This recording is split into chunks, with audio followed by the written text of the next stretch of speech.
Russian state TV reporting that opposition leader Alexei Navalny has died in prison. The 47-year-old was an outspoken critic of Russian President Vladimir Putin and his allies. White House says the death is suspicious. Natalie Brand has more from D.C.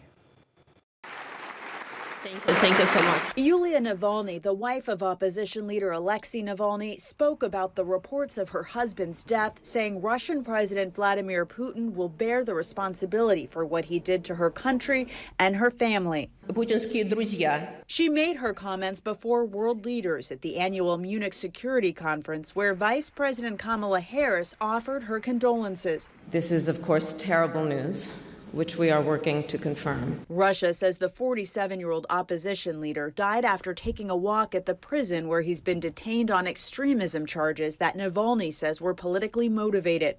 He appeared in a video in court the day before and seemed to be in good health. Sir, first, was this an assassination? We don't know exactly what happened, but there is no doubt that the death of Navalny was the consequence of something that Putin and his thugs did.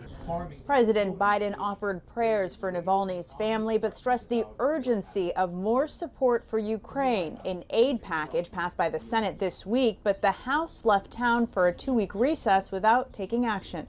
This is bizarre, and it's just reinforcing all the concern and almost, I won't say panic, but real concern about the United States being a reliable ally. Meanwhile, the Biden administration confirmed this week that Russia is developing a space-based weapon to target satellites. Could theoretically do something that was damaging. Hadn't happened yet, and my hope is it will not. This comes a month before Russia's presidential election. Putin is almost guaranteed to win another 6-year term. Natalie Brand, CBS News, the White House. House Speaker Mike Johnson has hinted he may not bring the funding bill for Ukraine and Israel to the floor for a House vote.